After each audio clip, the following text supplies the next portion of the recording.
যে ব্যক্তি ঈমানের সাথে সওয়াবের আশায় রমজান মাসের লাইলাতুল কদর জাগবে, লাইলাতুল কদর শেষ দশকের বিজোড় রাতগুলোর মধ্যে আছে, এই ব্যক্তির সমস্ত গুনাহ আল্লাহ পাক মাফ করে দেবেন।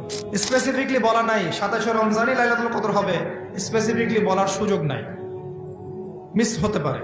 নবীজি বলেছেন শেষ দশকের বেজোড় রাত 21, 23, 25, 27, 29 যে কোনো একটা রাত লাইলাতুল কদর হবে। এক রাত ইবাদত করবেন, সারা হাজার হাজার মাস ইবাদত করেন নেকি পেয়ে যাবেন ইনশাআল্লাহ তাআলা। ওই সময় আল্লাহ পাক প্রথম আসমানে নেমে আসেন, সুবহানাল্লাহ, এসে বলেন কে আমাকে ডাকবে, আমি তার ডাকে সাড়া দিব। কে আছে আমার কাছে কিছু চাইবে, আমি তোমার চাওয়া পূরণ করব।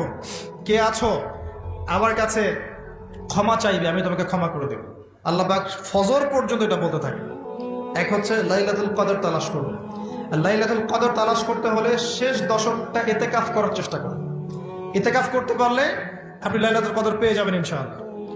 স্পেসিফিকলি বলা নাই 27শে রমজানই লাইলাতুল কদর হবে, স্পেসিফিকলি বলার সুযোগ নাই, মিস হতে পারে। নবীজি বলেছেন শেষ দশকের বেজোড় রাত 21, 23, 25, 27, 29 যে কোনো একটা রাত লাইলাতুল কদর হবে। এক রাত ইবাদত করবেন, সারা হাজার হাজার মাস ইবাদত করেন নেকি পেয়ে যাবেন ইনশাআল্লাহ তাআলা। এই রাতে দোয়া করলে দোয়া কবুল হয়ে যায়। আল্লাহ পাক আমাদেরকে লাইলাতুল কদর পাওয়ার তৌফিক দান করুন, ইতিকাফ করার তৌফিক দান করুন। আরেকটা কাজ যেখান থেকে আমি আসবো, কোরআনময় রমাদানে, রমজান মাসে সবচেয়ে বড় যে কাজটা, এটা দিয়ে শেষ করছি, শোনেন, এখানে একটু সময় নেব, আমি একটু ধৈর্য ধরেন। রমজান মাসের সবচেয়ে বড় কাজ এবং রমজান মাস যে কারণে মহামান্বিত বা মহিমান্বিত, শব্দটা হয়তো আমি ভুল বলেছি, তো সেটা হচ্ছে আল কোরআনুল কারীম।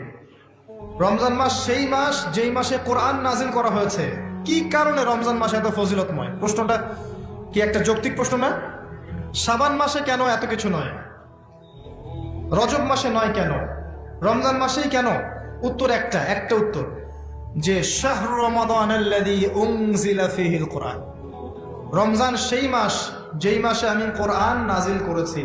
কি জন্য নাজিল করেছেন আল্লাহ পাক? হুদাল লিন্নাস, এটা মানব জাতির জন্য হেদায়েত, ওয়া বাইয়িনাতিন মিনাল হুদা, এবং এটা সুস্পষ্ট একটা প্রমাণ, ওয়াল ফুরকান, এবং সত্য মিথ্যার মানদণ্ড, ইলা আখিরিল আয়াত। সূরা কদরে আল্লাহ বলছেন ইন্না আনজালনাহু ফি লাইলাতুল কদর, আমি লাইলাতুল কদরে কোরআন নাজিল করেছি। আর কদর কোন মাসে? শাবানে না রজবে না রমজানে? তাহলে রমজান মাসে কোরআন নাজিল হয়েছে, প্রমাণ হলো।